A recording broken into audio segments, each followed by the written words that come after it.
ಆಕಾಶವಾಣಿ ಪ್ರದೇಶ ಸಮಾಚಾರ ಓದುತ್ತಿರುವವರು ರವಿ ಕುಲಕರ್ಣಿ. ಮುಖ್ಯಾಂಶಗಳು. ನಾಯಕತ್ವ ಬದಲಾವಣೆ ಕುರಿತು ವರಿಷ್ಠರು ಕೈಗೊಳ್ಳುವ ತೀರ್ಮಾನವೇ ಅಂತಿಮ. ವರಿಷ್ಠರ ತೀರ್ಮಾನಕ್ಕೆ ಎಲ್ಲರೂ ಬದ್ಧರಾಗಿರಬೇಕು. ಮುಖ್ಯಮಂತ್ರಿ ಹೇಳಿಕೆ. ರಾಜ್ಯದ ಸರ್ಕಾರಿ ಆಸ್ಪತ್ರೆಗಳಲ್ಲೇ ಅಂಗಾಂಗ ಕಸಿ ಕೇಂದ್ರಗಳ ಸ್ಥಾಪನೆಗೆ ಸರ್ಕಾರದ ಚಿಂತನೆ. ಆರೋಗ್ಯ ಸಚಿವರಿಂದ ಮಾಹಿತಿ. 600ಕ್ಕೂ ಹೆಚ್ಚು ಸರ್ಕಾರಿ ಶಾಲೆಗಳನ್ನು ಮುಚ್ಚುವ ಸರ್ಕಾರದ ನಿರ್ಧಾರದ ವಿರುದ್ಧ ವಿಪಕ್ಷ ಬಿಜೆಪಿ ಮುಖಂಡರ ಅಸಮಾಧಾನ. ರಾಜ್ಯ ಮಹಿಳಾ ಅಭಿವೃದ್ಧಿ ನಿಗಮದ ವಿಮುಕ್ತ ದೇವದಾಸಿಯರ ಮರು ಸಮೀಕ್ಷಾ ವರದಿ ಸರ್ಕಾರಕ್ಕೆ ಸಲ್ಲಿಕೆ. ಈಗ ವಾರ್ತೆಗಳ ವಿವರ. ನಾಯಕತ್ವ ಬದಲಾವಣೆ ಕುರಿತು ವರಿಷ್ಠರು ಕೈಗೊಳ್ಳುವ ತೀರ್ಮಾನವೇ ಅಂತಿಮ. ಆ ತೀರ್ಮಾನಕ್ಕೆ ಎಲ್ಲರೂ ಬದ್ಧರಾಗಿರಬೇಕು ಎಂದು ಮುಖ್ಯಮಂತ್ರಿ ಸಿದ್ದರಾಮಯ್ಯ ಹೇಳಿದ್ದಾರೆ. ಬೆಂಗಳೂರಿನಲ್ಲಿ ಸುದ್ದಿಗಾರರೊಂದಿಗೆ ಮಾತನಾಡಿದ ಅವರು 2026-27ನೇ ಸಾಲಿನ ಮುಂಗಡ ಪತ್ರ ಮಂಡನೆಗೆ ಸಿದ್ಧತೆಗಳು ನಡೆಯುತ್ತಿದ್ದು, ಮಂಡನೆಗೆ ಪೂರ್ವಭಾವಿಯಾಗಿ ವಿವಿಧ ಇಲಾಖೆ ಸಚಿವರು, ಅಧಿಕಾರಿಗಳೊಂದಿಗೆ ಸಭೆ ನಡೆಸಲಾಗುತ್ತಿದೆ.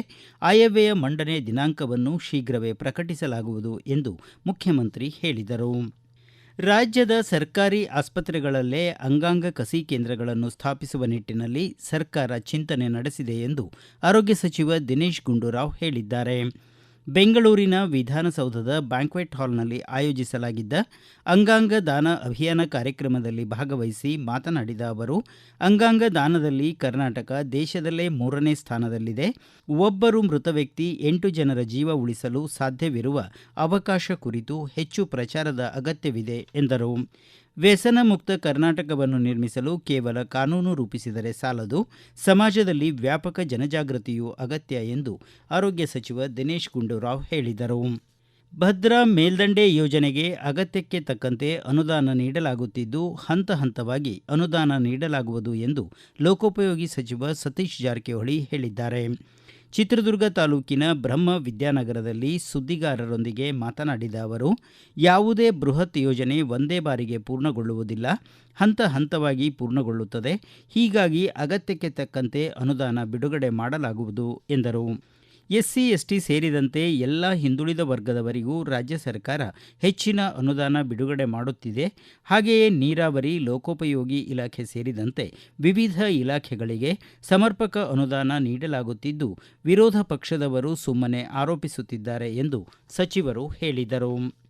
ರಾಜ್ಯ ಮಹಿಳಾ ಅಭಿವೃದ್ಧಿ ನಿಗಮದ ವಿಮುಕ್ತ ದೇವದಾಸಿಯರ ಮರು ಸಮೀಕ್ಷಾ ವರದಿಯನ್ನು ಮಹಿಳಾ ಮತ್ತು ಮಕ್ಕಳ ಅಭಿವೃದ್ಧಿ ಇಲಾಖೆ ಸಚಿವೆ ಲಕ್ಷ್ಮೀ ಹೆಬ್ಬಾಳ್ಕರ್ ನಿನ್ನೆ ಸರ್ಕಾರಕ್ಕೆ ಸಲ್ಲಿಸಿದರು.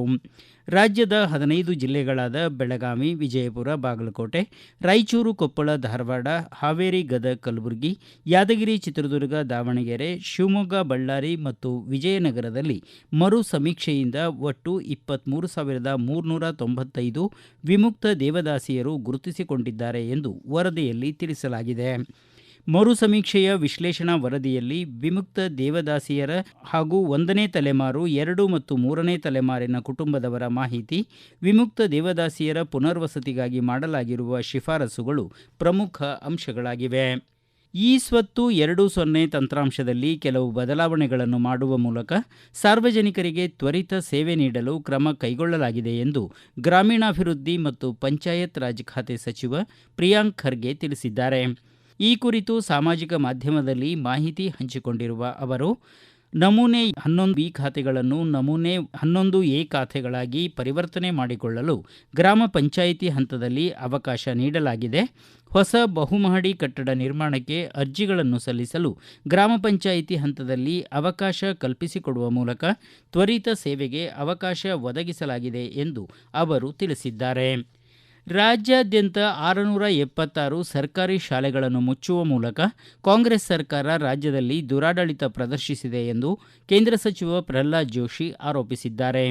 ಹಣಕಾಸಿನ ಶಿಸ್ತು, ಸಂಪನ್ಮೂಲಗಳ ನಿರ್ವಹಣೆಯಲ್ಲಿ ವಿಫಲವಾಗಿ ರಾಜ್ಯದ ಆರ್ಥಿಕತೆಯನ್ನು ಬರಿದು ಮಾಡಿರುವ ರಾಜ್ಯ ಸರ್ಕಾರದಿಂದ ಶ್ರೀಸಾಮಾನ್ಯ ಬೆಲೆ ತೆರಬೇಕಾದ ಸ್ಥಿತಿಗೆ ಬಂದೊದಗುವ ಜೊತೆಗೆ ಮಕ್ಕಳ ಶಿಕ್ಷಣಕ್ಕೆ ಕತ್ತರಿ ಬೀಳುವಂತಾಗಿದೆ ಎಂದು ಸಾಮಾಜಿಕ ಮಾಧ್ಯಮದ ಮೂಲಕ ದೂರಿದ್ದಾರೆ.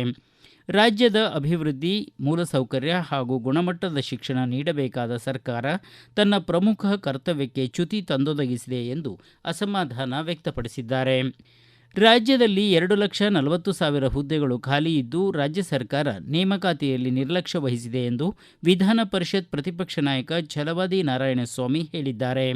ಕೋಲಾರದಲ್ಲಿ ಸುದ್ದಿಗಾರರೊಂದಿಗೆ ಮಾತನಾಡಿದ ಅವರು, ಒಳ ಮೀಸಲಾತಿ ಇತ್ಯರ್ಥವಾಗಿಲ್ಲ ಎಂಬ ಸಬೂಬು ಹೇಳುವ ರಾಜ್ಯ ಸರ್ಕಾರಕ್ಕೆ ನಿರುದ್ಯೋಗಿಗಳ ಬಗ್ಗೆ ಕಾಳಜಿ ಇಲ್ಲ ಎಂದು ಟೀಕಿಸಿದರು. ಖಾತರಿ ಯೋಜನೆಗಳಿಂದ ತಲಾ ಆದಾಯ ಹೆಚ್ಚಾಗುವುದಿಲ್ಲ. ತಾತ್ಕಾಲಿಕ ಪರಿಹಾರದಿಂದ ಜನರಿಗೆ ಯಾವುದೇ ಪ್ರಯೋಜನವಾಗುವುದಿಲ್ಲ. ಅದರ ಬದಲಿಗೆ ಶಾಶ್ವತ ಆದಾಯದಂತಹ ಪರಿಹಾರ ಸೃಷ್ಟಿಸಬೇಕಿದೆ ಎಂದರು. ನಿಗಮ ಮಂಡಳಿ ಮುಖ್ಯಸ್ಥರಿಗೆ ಸಂಪುಟ ಸಚಿವರ ಸ್ಥಾನಮಾನ ನೀಡುವ ಮೂಲಕ ರಾಜ್ಯದ ಖಜಾನೆ ಬರಿದು ಮಾಡಲಾಗುತ್ತಿದೆ. ಖಾತ್ರಿ ಅನುಷ್ಠಾನ ಸಮಿತಿಯ ತಾಲೂಕು ಜಿಲ್ಲಾ ಮಟ್ಟದ ಸದಸ್ಯರನ್ನು ವಜಾಗೊಳಿಸಬೇಕು ಎಂದು ಅವರು ಆಗ್ರಹಿಸಿದರು. ಈಗ ಪ್ರಕಟಣೆ ನಂತರ ಪ್ರದೇಶ ಸಮಾಚಾರ ಮುಂದುವರಿಯುವುದು.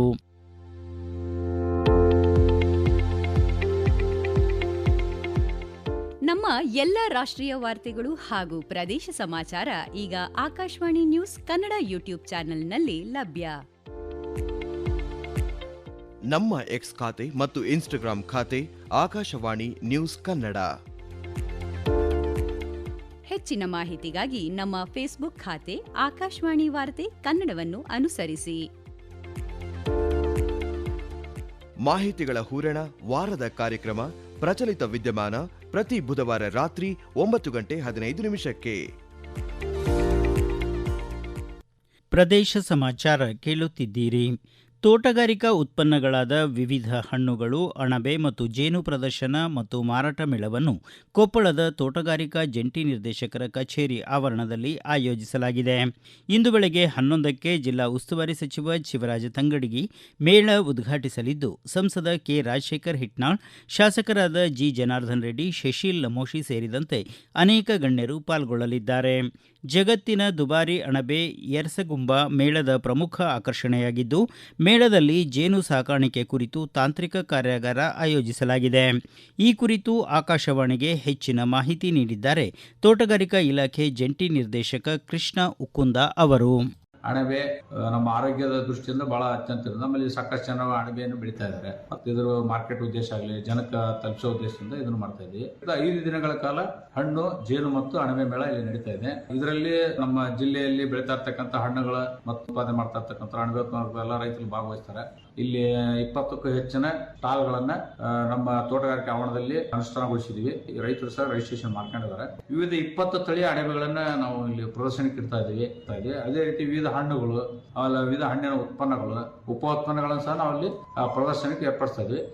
ಆಹಾರ ಭದ್ರತಾ ಕಾಯ್ದೆಯನ್ನು ಪರಿಣಾಮಕಾರಿಯಾಗಿ ಅನುಷ್ಠಾನಗೊಳಿಸುವಂತೆ ರಾಜ್ಯ ಆಹಾರ ಆಯೋಗದ ಅಧ್ಯಕ್ಷ ಡಾಕ್ಟರ್ ಎಚ್ ಕೃಷ್ಣ ಅಧಿಕಾರಿಗಳಿಗೆ ನಿರ್ದೇಶನ ನೀಡಿದ್ದಾರೆ. ವಿವಿಧ ಇಲಾಖೆ ಅಧಿಕಾರಿಗಳ ಜೊತೆ ಮಡಿಕೇರಿಯಲ್ಲಿ ನಡೆದ ಕಾರ್ಯಾಗಾರದಲ್ಲಿ ಪಾಲ್ಗೊಂಡು ಮಾತನಾಡಿದ ಅವರು, ಆಹಾರ ಇಲಾಖೆ ವ್ಯಾಪ್ತಿಯ ನ್ಯಾಯಬೆಲೆ ಅಂಗಡಿಯಲ್ಲಿ ಸಾರ್ವಜನಿಕ ವಿತರಣಾ ವ್ಯವಸ್ಥೆ ದುರುಪಯೋಗವಾಗದಂತೆ ತಡೆಯಬೇಕು. ಮಧ್ಯಾಹ್ನದ ಉಪಹಾರ ಯೋಜನೆಯನ್ನು ವಿದ್ಯಾರ್ಥಿಗಳಿಗೆ ಸರಿಯಾಗಿ ತಲುಪಿಸಬೇಕು ಎಂದರು. ಕೊಡಗು ಜಿಲ್ಲೆಯ ಹಾಡಿಗಳಲ್ಲಿರುವ ಮಕ್ಕಳಿಗೆ ಗುಣಮಟ್ಟದ ಪೌಷ್ಟಿಕ ಆಹಾರ ಪೂರೈಸಬೇಕು. ಅಪೌಷ್ಟಿಕತೆ ಉಂಟಾಗದಂತೆ ಗಮನ ಹರಿಸುವುದು ಸಂಬಂಧಪಟ್ಟ ಇಲಾಖೆ ಅಧಿಕಾರಿಗಳ ಕರ್ತವ್ಯವಾಗಿದೆ. ಕರ್ತವ್ಯ ಲೋಪ ಆಗದಂತೆ ನೋಡಿಕೊಳ್ಳಬೇಕು ಎಂದು ಸೂಚನೆ ನೀಡಿದರು.